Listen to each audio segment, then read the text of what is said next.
Hi, my name is Damilala. I'm the host of Binance Podcast. And for today's episode, I'm joined by crypto investor, thought leader, and CEO of Galaxy Digital, Mike Novogratz. Hi, Mike. How are you doing today? I'm doing well, Dami. How are you? I'm good. And I hope I introduced you properly. Did I leave anything out? Plenty. Only that I'm the oldest guy in crypto. Do you think so? One of them. I've seen a couple. No, but that's actually really great because I wanted to start by asking you about your journey into crypto and blockchain, because I think a lot of people knew you in the traditional finance space. So what inspired it, and what were the first few years like for you in the crypto and blockchain space? I, like everybody, somebody introduced me to Bitcoin. In this case, it was my partner at my old firm who had met Wences Casares. Wences, who runs Zappo, I think, has introduced more people to Bitcoin than anybody on the planet, or at least more rich people to Bitcoin than anyone on the planet. And my buddy asked me to look into it, and I went on Google. I never heard of it, but I ran a giant currency speculating business, and I was like, wow, this is the perfect thing to speculate on. Cool technology. It's playing into the theme of the time. This was 2012, 2013, and so you had the financial crises, and you had the European financial crisis. And so there was all this fear of quantitative easing. So There were a lot of people that worried about hyperinflation. So I said, well, it's an alternative to the dollar. The cypherpunks liked it. The libertarians liked it. Like the people that wanted to live off the grid liked it. And the Chinese were buying it. And so I thought, it's going to go higher. And so I originally bought it as a speculative investment. Right. I bought it at 100. Then I called a friend who would also run a macro hedge fund. He was kind of between jobs, Dan Moorhead, who runs Pantera. And I said, Dan, look into this thing. What do you think? And he called back 2 weeks later and he was like, dude, it's going to change the whole world. And Dan literally from that moment became a zealous, passionate advocate. And so we decided to buy more Bitcoin. So I have to credit Dan a little bit for the size of my initial stake. And I would have probably never been that public of a Bitcoin figure other than I gave a speech on a panel on a macro stuff. Someone asked me about frontier currencies. Instead of the Nigerian currency or the Tanzanian currency, I talked about Bitcoin kind of tongue in cheek. And I didn't know the press was there. And because the press was there, I was on the cover of the Financial Times the next day. You can find the article. I think it's October 2013, where I talk about Bitcoin going up to 1,000.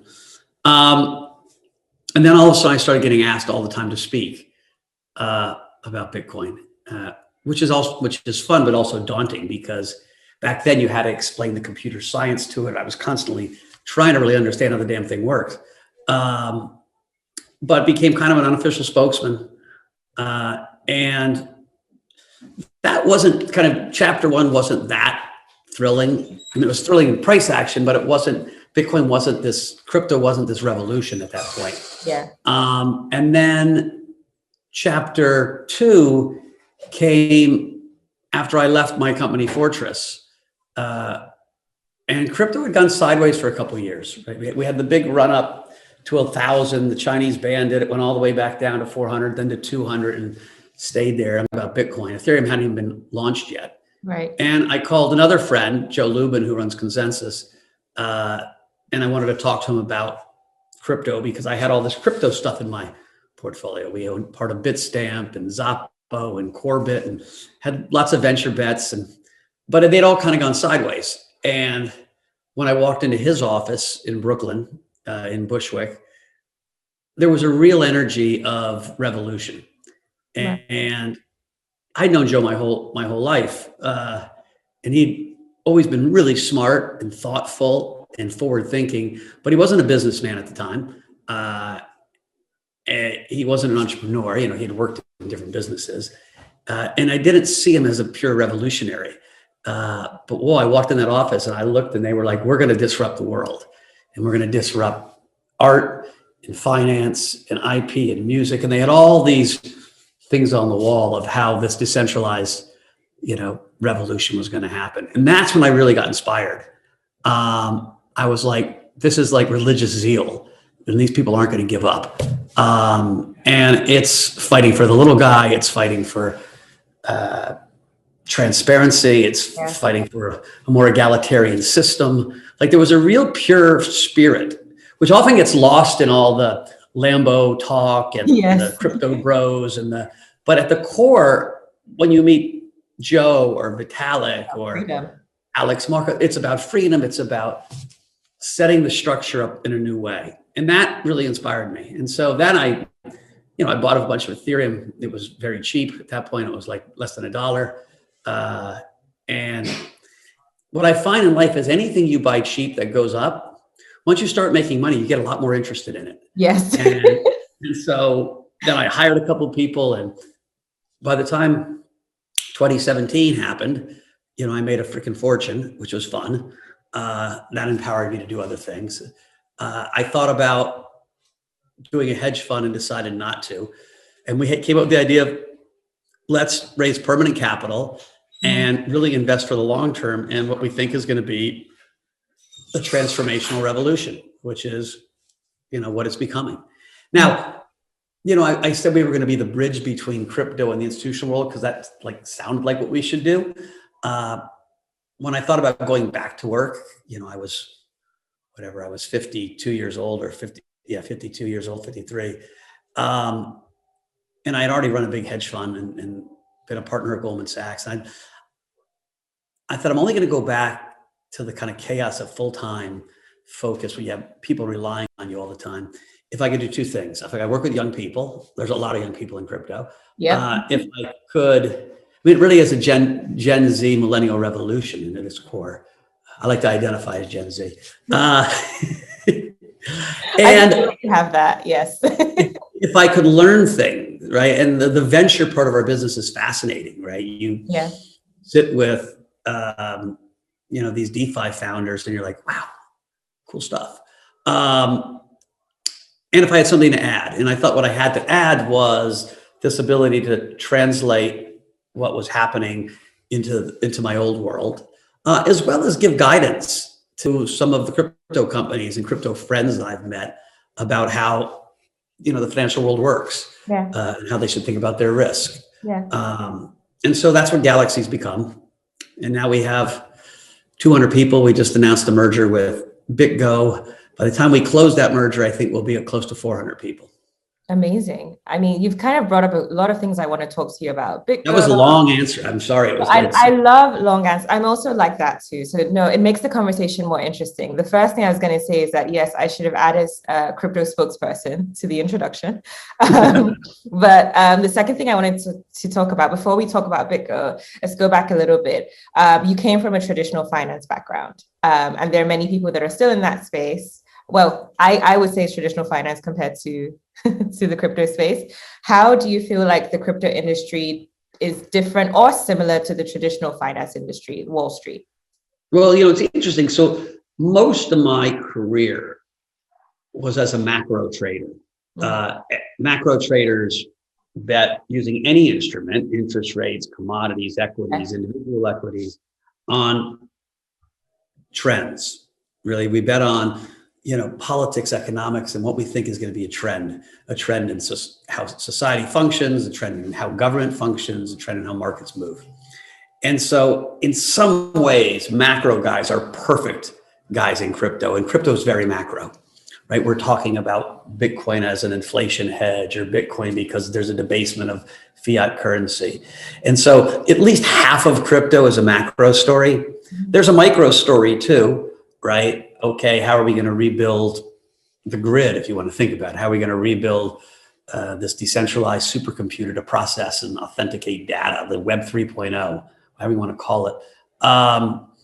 That's a little bit more micro than macro, but understanding how it shifts. And so I think people from Wall Street who come from macro thinking really translate well into crypto. The rest of it, I honestly think, it's going to be a disruption, right? When I talk to guys who run banks all the time, and they've been very interested in crypto. And I was like, dude, you guys were so wrong worrying about Bitcoin. Bitcoin was an asset that you could buy and sell and trade and asset management and get your clients to, but it wasn't a threat to your to your enterprise. DeFi, on the other hand, is going to bite your leg off. Yeah. And it's going to bite your hand off, and then it's going to like claw your nose off. Right? DeFi is coming right at their business. And so you're going to see them fight back. Oh, what? The banks are going to throw a lot of FUD out there, and they're going to get the regulators on their side. And, people don't like to lose their living. And some of the banks are going to start their own DeFi incubators and try to really understand it and how can we participate. But I think, there's lessons to learn from both sides, and the smarter financial institutions, and quite frankly, I think the tech companies who are going to be one step ahead are going to try to hire as many crypto people and integrate, where the future is going faster. So it's hard to actually predict what it looks like in a few years. Right. I was reading one of your articles in Bloomberg. You speak to a lot of people. So I had a good time reading up about you, actually. So I have a lot of interesting questions. But one thing that you said, you were talking about, I think it was, Galaxy potentially doing an IPO, Coinbase's IPO, all of that, which was a few months ago. But you said, this is not a fintech business, it's a crypto ecosystem business. And I really love that. And I would love if you could expand on that. What does that mean to you, and why did you say it? Well, because if you think about what crypto means, at least to me, it means a decentralized revolution. That's what it means. And that's going to show up in places we haven't even thought of yet. Like a year ago, we had a group called Galaxy Interactive that was making lots of investments in things that are becoming big NFT companies. Batomic, Green Park, Mythical Games. But they weren't thinking of themselves exactly that way yet. And we weren't thinking of that as a big part of our, P&L stream. But the NFT space is crypto. It's, can we transfer, IP? Can we build new worlds on top of this blockchain? Virtual worlds, the metaverse is going to be built on top of a blockchain. And so that's part of the ecosystem. That's not finance in the traditional sense. That's not Sushi Swap, which is going to try to disrupt the NASDAQ or the CME, right? Or Uniswap. But it's a big part of the same idea of, can we build on this blockchain and create this peer-to-peer world? And so I think the TAM, the total addressable market of our space, is really hard to figure out. It's big because you don't know what else. You could see healthcare NFTs. Yes, very exciting. And so we're trying to hire the smartest guys and then make investments in the smartest companies that can help navigate that world. And part of our company's role is to take those lessons that we learn and to bring our clients along on the journey. That's our banking clients, our sales and trading clients, our asset clients. And most people go on the same journey. They start with Bitcoin and they're like, oh, let me figure out Ethereum and what else is out there. Yeah. And then they're like, oh, Ethereum is pretty cool, but there's these other ecosystems that run faster. They're not as decentralized, right? The Binance Smart Chain is a version of Ethereum that's much less decentralized and much faster. And there's lots of great stuff being built on it, right? And so for me as an investor, I think, there's momentum around this ecosystem. There's charismatic leader. There's investor money, so they're going to continue to follow. And we're doing all this innovation, which is really important for the whole ecosystem. In the long run, will regulators and the consumer allow less decentralized blockchains to be where the world gets built? We'll see. Or will these less decentralized blockchains figure out a way that they need to decentralize? Right. And so I'm fascinated by the whole ballet of what's going on. We try to invest agnostically. Is there a charismatic leader, a great leadership? Is there community building? Is there momentum? Can we make money for us and our clients? And do we think it's got long-term sustainability? Those are usually the checklists that I use before I put my money on anything. Right. But I don't proclaim to be smart enough that I know how the whole thing's going to turn out. I think that's one thing about the crypto space. There's no one person who knows everything. And I think we're always learning. I think that's what's really attractive actually about this industry. For people young and old, you're just discovering things every single day, and new ways to utilize this technology. We're talking about, what you invest in, what you're interested in. I want to ask you about the acquisition of BitGo. What inspired that? And can you tell us more about it? Yeah, it's two things. One is crypto is really partly a financial mindset and partly a tech mindset. And I'm a finance guy and a storyteller, and I'm not a tech guy. And so there seemed to be just a natural marriage between East Coast and West Coast, between engineering and finance bros and women. Thanks.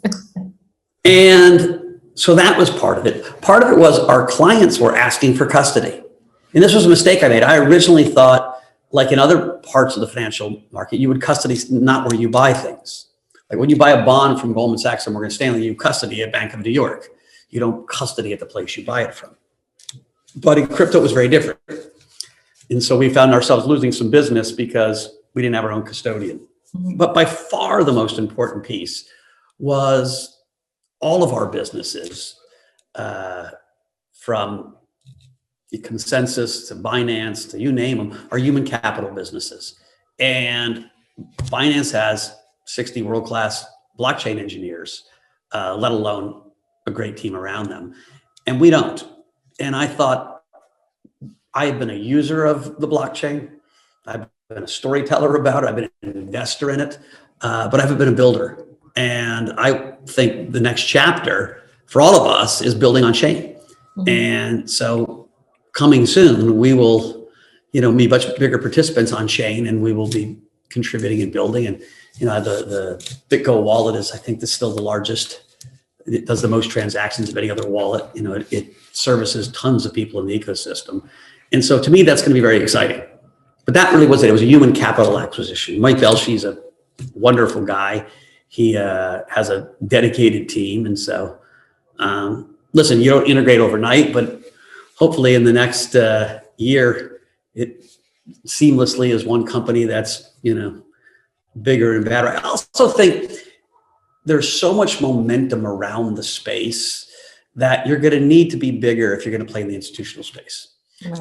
A bigger balance sheet. I mean, days like, yesterday for me or last week when this plays, when you have a crash, literally crash in the market, it really helps to be well capitalized. And I know companies that weren't well capitalized and they were literally hanging on by a hair from life or death. And when you're well capitalized, you can take advantage of opportunities. You can, and so I think bigger is going to help in the next 5 years. Okay, so let's talk about this dip that we've seen. I mean, today is May 20th. I think this podcast will be out in a few days. I know you're quite active on Twitter, and I'm sure you saw some of the hilarious memes and what all the crypto newbies were saying. I love the crypto community because there was a lot of good gallows humor. Yes, I love it. It's actually really funny. A very funny part of a very funny industry. Well, it's funny unless you were one of the 900,000 people that lost $9 billion being liquidated. And so that's why I was going to ask you, what advice would you give to newbies and enthusiasts that are in panic mode? The simple advice is this is an 80 vol instrument, 100 vol instrument. Right now, Ethereum vol is 130, 140. That's really, really risky stuff. You don't need to trade it with so much leverage. Yeah. I know everyone wants to get rich quick. Like everyone wants to get rich quick. I got a golden ticket. Especially the millennials and Gen Z. We want our money quickly. We don't want to work 40 years. We want it now. I get it. But the more leverage you take, the odds of you losing all your money and going back to, as the meme said, flipping burgers at McDonald's, go higher and higher. And so if there's one lesson, and I know a lot of businesses out in Asia, including Binance, make a whole lot of money on leverage. So they don't get mad at me. Is people take less leverage because this was a classic deleveraging, and it happened. Who knows why it happens? There's always a combination of things. People get too long. I was getting texts and calls yesterday from people I haven't seen in so long that I met in weird walks of life. Hey, what should I do with my crypto? I was like, well, everybody owns some crypto, right? And so the market got longer than everyone expected, right? There was a frenzy of buying. It was tax day in the US 3 days ago. So people have to sell to pay for tax. It was also about a year after a lot of people got in for the first time where they had long-term capital gains. So there was another reason to sell. Elon Musk came out and, first punched Bitcoin in the nose with the environmental concerns, and then got in this whole Doge fight. And there was a lot of, listen, I don't want to discredit the Shiba Inu community or the Doge community or any of the meme coin investing communities. They have a place and they're both fun for people who've made money. They're nihilistic. I don't think they're good for the more long-term sustainable project. And I know I'll get criticized like hell, and sometimes I even get death threats for saying it. And I say that because I fundamentally believe that projects will need continued energy for them to sustain any value. If you think about magic internet money, right? We're creating ecosystems, communities where people say, I'll value this because you value this, right? The classic technology in Bitcoin doesn't give it any, value. We could fork it and call it Dammy coin. And it might not be worth so much. Okay, small little family in Nigeria might bid the thing up, but I'm international. But it's right. The same technology forked or Novo coin is probably going to tank. But so it's a social construct. Well, that same social construct exists around Doge people, and they've got their T-shirts and their funny memes and whatnot.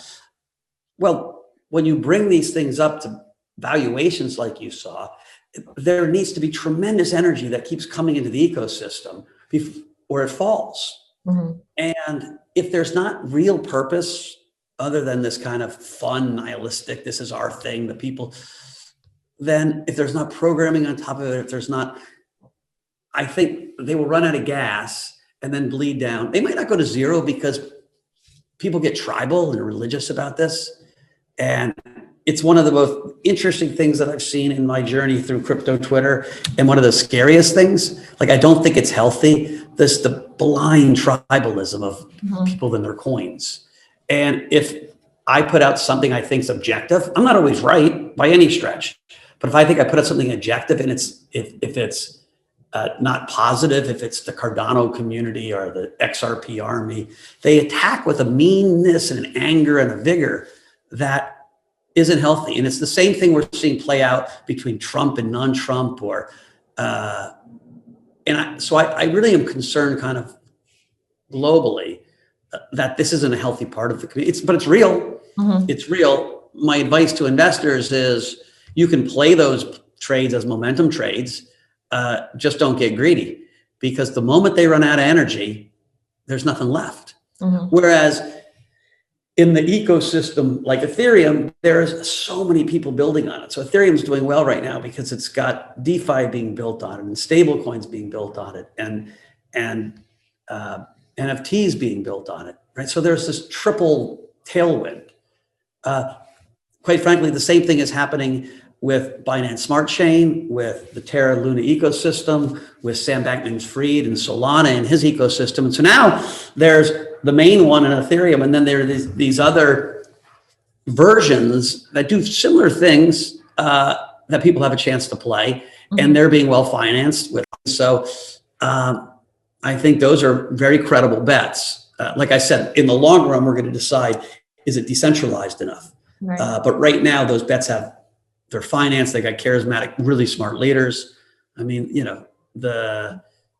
probably the three best entrepreneurs in the space are CZ, Do from Korea and Sam Bankman-Fried, right? They're on fire. And so I'm not saying you can only buy Bitcoin or Ethereum, but make sure the tokens or the communities you're participating in have substance to them, have purpose to them, right? We can't all have stores of value. Otherwise, what happens is everything's a store of value. We'll create our own, and the prices collapse because there's just too much supply. And so I can't dictate what people participate in by any stretch. I do think the chance of having a digital store of value, like a global store of value that people recognize,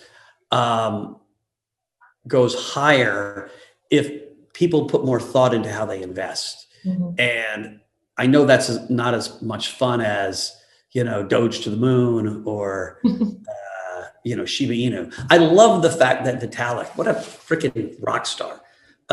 They gave him $8 billion of Shiba Inu, and he gave $1 billion to India, didn't even take the tax deduction, and he burned the other $7 billion. Wow. Like, I don't want any part of your games. And part of that is in his mind, this is a serious revolution, right? It's supposed to be fun and joyful, like everything in life, but it's a serious revolution. And the gamesmanship, and I know that I'm going to get just hate mail after this podcast, but I do think I want to kind of stay on that a little bit. It's the reason I got involved, and what has inspired me is so many people building a system that they think is more. Right.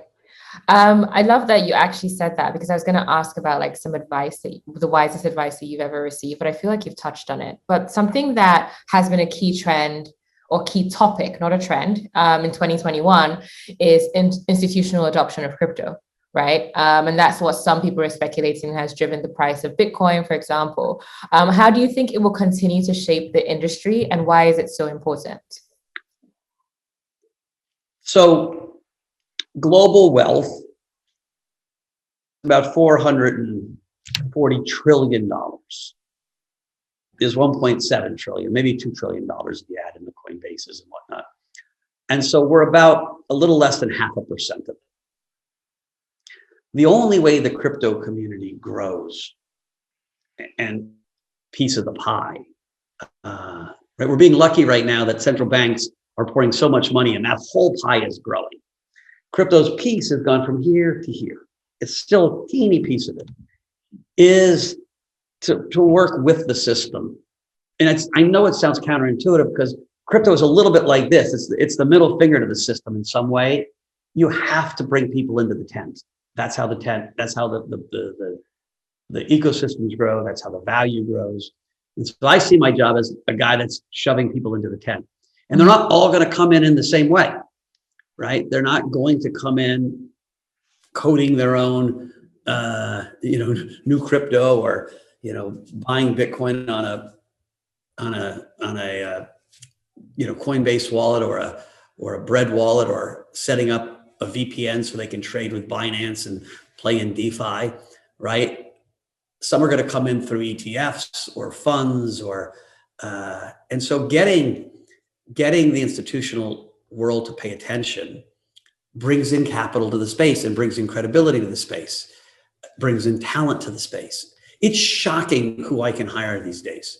I'm real close on a hire, which I hope to announce in a while, that people are going to like spin their head 3 times on their body and say, what just happened? People want to be in our industry now. That didn't exist in a few years back. Yeah. I'm out hiring Goldman Sachs and Google in some of our young guys and women. And we're trying to hire more and more women.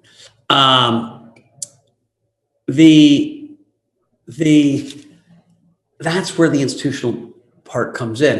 And it's not going to there'll be compromises, and it's not going to happen overnight. I tell people, they're like, well, isn't it hypocritical? Like you talk about crypto going after the rent takers and going after the banks, and you just set up a goddamn bank. And that's like, we are really aware that we're a bridge. We're a bridge between institutions and crypto, but we're also a bridge between an old way of doing business and a new way of doing business. Right. And that is not going to happen in a month. It's not going to happen in a year. It'll happen probably in a decade, but it will happen slowly but surely. I want to ask you a bit more about outside of Galaxy, just kind of the things you do personally. I know that you're a big advocate for reform and social justice. How do you think that crypto and blockchain can play a part in aiding this? Well, I think if you stay true to that original message, it's like we like to think we're systems changers. And if you try to have a North Star of justice, of fairness, that just helps alone. If you start vibrating that way, treating people fairly, when you see something like our criminal justice system, which is just so demoralizing. It is so mean-spirited. It is so ugly, and it's so unfair about it. And so, listen, there's some plans, like if we could put a blockchain in the prison systems that would, so when people do their rounds and like there'd be a database that couldn't get changed. And so did the guy actually get fed? I mean, really base shit that doesn't happen the way it should. Being around the criminal justice system is horrible. It's like an F. And so could you create some, record keeping system that would at least, right now, if you called your favorite state, you name it, and asked, well, how many people actually have in there in those, how long have they been? What are they, it's almost impossible to get good data. Mm-hmm. And so we have a system of throwaway people. That's horrific. We've started hiring formerly incarcerated at Galaxy, and a couple of our favorite and smartest and best people spent over 10 years in prison. I fundamentally believe you're not your worst moment. You can grow and you can learn and you can come out a beautiful soul and contribute to society.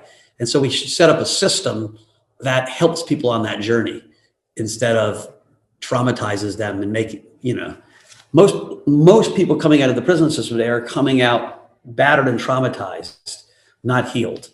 And I'm completely recognizing that you're often in prison because you've done something, hurt someone, you have broken some rules, most people that spend long times aren't in there for marijuana, right? They're in there for having done bad things. People who do bad things are traumatized before they do them. Traumatize more people. So we have this trauma engine that we need to heal. And so if we approached ourselves, we get through their trauma, so taxpayers, loving, we're just a much better place. And so I don't, is there a link to crypto? There's not a direct link, but there's a spiritual link, right? Which is about systems change. Yeah. Let's talk. You mentioned earlier about the environment, and that definitely links into the crypto space, because one of the key conversations a lot of people have is, the effect of Bitcoin, for example, on the environment. What ways can key players in the industry continue to address this? And are there any noteworthy innovations that you're inspired by? Yeah, a really important question, not just for Bitcoin, but for our whole industry, but specifically for Bitcoin, because we're in the crosshairs right now. Elon Musk pointed it out and the whole world's saying it. First thing I'd like to say loud and clear is this is a global problem, not a crypto problem, right? We want energy. Gen Z millennials scream that loud and clear. The good news is it's happening. In 7 or 8 years, all electricity will be green because the cost of solar, the cost of wind, the cost of geothermal is collapsing. And that will make it almost uneconomic or anything that's dirty. Mm-hmm. And so that's the long-term good news. The short-term news is let's specifically pick on the crypto business, right? Things that are valuable use electricity, right? YouTube. I read this. YouTube uses 2.5% of all global electricity. It seemed crazy. I've looked at the internet like 7 times, and unless my research is terrible, hair dryers use more electricity than Bitcoin at this point. But think about YouTube. YouTube is an unbelievable global resource. I pray at the altar of YouTube. And I would hate to say, we're not going to use YouTube. We're not going to invest in YouTube because it uses electricity. And a lot of the electricity is dirty electricity. And so this needs to be seen as a kind of a global problem, not a problem. Mm-hmm. That said, pressure, we should do the same thing that lots of industries are doing. We're going to make a commitment to go carbon neutral by 2040 or 2050. Companies, and you'll see soon, are going to make that commitment themselves for Galaxy at one point. And I think people are going to find creative ways to address the issue. If it's sequestration, right? There's carbon capture businesses, which are pretty cool, but very complicated, right? There are these big machines that suck carbon out of the sky. They function around cities or places where dirty electricity is. Very effective, costly, but we think carbon's costly. There is planting trees. The funny thing about planting trees is, though, you got to plant trees in the right place. Actually, it might make things worse. So a tree is not a tree is not a tree. And so there's a real expertise in this field developing. And I think you're going to see our whole industry, and I know that because I'm talking to tons of people in it, start to say, hey, this is how we're going to do our part. But I think we have to fight back and say, it's not just our part. We're a small part of a big thing. Like, I want to see the financial services industry. It's easy for JP Morgan to criticize crypto. They're the biggest lender to ExxonMobil. I'm like, dude, hypocrisy is like smacked in your face. So I know a lot of the people listening are going to want me to ask this question. Can you tell us what your favorite asset is, and maybe, some of the top assets that you've bought that have brought the most returns? Those are, in some ways, two different questions. Like, I really am a believer that every portfolio should have both Bitcoin and Ethereum in it. Ethereum's had a huge run this year, Bitcoin not as much, but I think both of those are going to be successful long-term projects. There's big energy put into both of those. You're not going to make the great returns, that you might in some smaller coins as quick. I think over a multi-year period, Bitcoin could go to 500,000. And so from 40, that's a whole lot of return. Ethereum, it's harder to put a target on, right? It's a big network effect. Bitcoin doesn't really have that many competitors in the lane they're participating in, right? They've got a PR game now with the ESG stuff to kind of overcome. But I see this movement of Bitcoin being a store of value.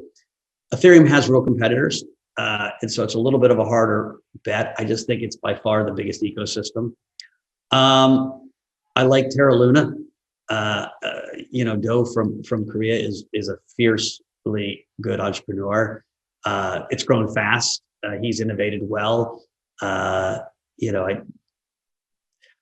that Sam Bankman-Fried has touched has been wildly hot. I participated in some, not all of them. I wish I was kind of on the Sam train earlier, and CZ's stuff. But other coins, WooCoin. The first time I've talked about WooCoin, it's some really smart guys in China, educated in the U.S., Carnegie Mellon, that have a business that's a little bit like Alameda, and now they're doing their own exchange. And so the Woo exchange, I think, it's one of those things where there's not a big market cap to it now. And so if it does succeed, it can be one of these coins that go from 60, 70 cents to who knows where. Right. And so, I don't love to give small cap advice because, but I think, listen, I love the DeFi space in general. I guess I said especially institutional portfolio should have some Bitcoin, should have some Ethereum. It should also have a basket of DeFi, right? Mm-hmm. Maker, Rune, Compound, Avi. And again, I'm picking those kind of original, generation one DeFi that people got used to fast. I know there's new versions of those coming out on these other chains. I think Rune's interesting because this idea of connecting chains and having that work could be a game changer.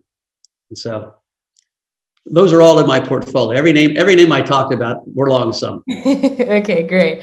So I know you recently spoke about, Galaxy Digital preparing for an IPO, and I know you can't tell us details about that, but I know you also talked about the Coinbase IPO quite highly. Do you think moves like this are only influential in, let's say, the US crypto market, or is this something that could influence the entire crypto space? And do you see, more companies going public, and why do you think it's important? Well, listen, in the long run, companies are going to go public through some token launch, right? Like, I think that's where we hope we're all heading, that we have the same decentralization that we talk about even in our own companies.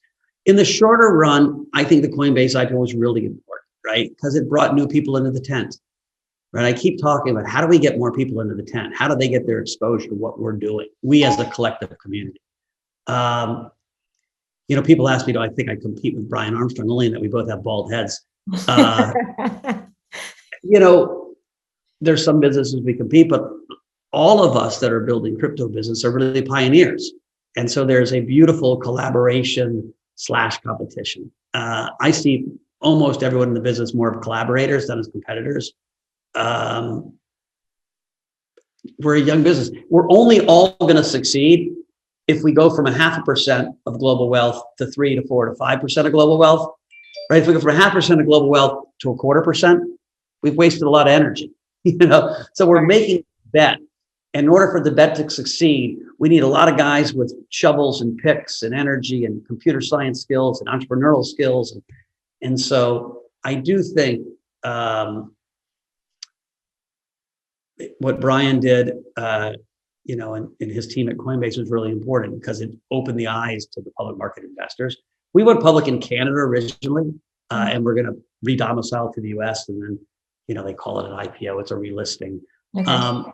The great liquidity in the world is in the US.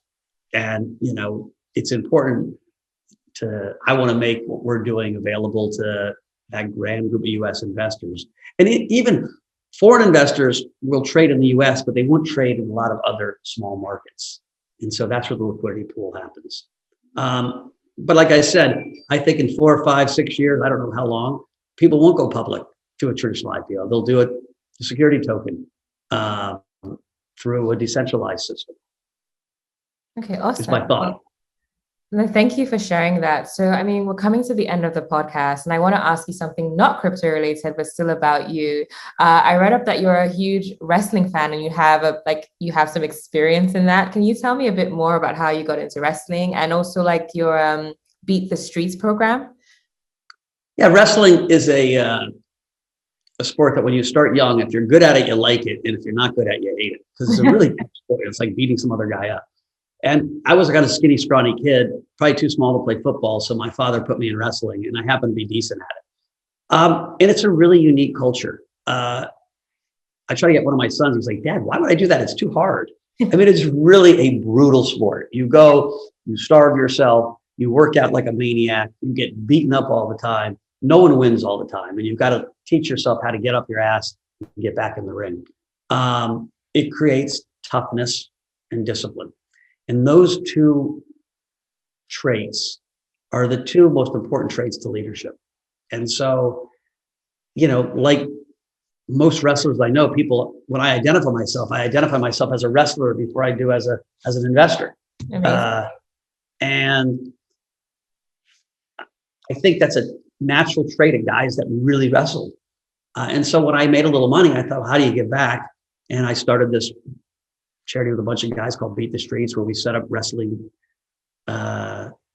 teams in inner city schools in New York. Now we have 160 of them, I think. Wow. Now it's in 13 cities, in Philly and all over the place. And so that's been fun. And again, it wasn't, I need to create great wrestlers. It's how can I create leaders? How can we create an army of heroes in waiting, guys that will do the right thing? When I saw these Asian women getting attacked and people just standing and watching, in every bit of my instinct, I thought, if one of my goddamn wrestlers were there, they would have run and smacked the guy or yelled or done something. You teach people not to be scared. That's how leadership comes. And so, at least I hope they would have, and I hope I would have. And so that's what I did. And, what I also learned in philanthropy, and here's the fun secret, the more you give, the more you get. And so one of my top 5 highlights of life was I walked in the opening ceremonies of the London Olympics with Kobe Bryant into the stadium, waving as part of the U.S. wrestling delegation. And I never did my charity work thinking, well, if I do charity work, they'll let me walk in the opening ceremonies. But through getting engaged in wrestling, I got engaged in our national team, and they asked me to support the national team, and I got engaged with the athletes and became the team leader, it's called. And you're an official member of the Olympic team. Of course, my kids, they always want to put an asterisk. He really wasn't an Olympian. He was just the team leader. But, the giving in life takes you to places that are in some ways so much more memorable than even what you learn and work. And so that's my last pitch. The more you give, the more you get. Awesome. Thank you so much for that. And it's been such a pleasure speaking to you. Thank you, Mike, for your time today. And thank you to everyone who's listened in to the Binance Podcast. Until next time. Thank you, Mike. Have a great day. Thanks, guys. Bye.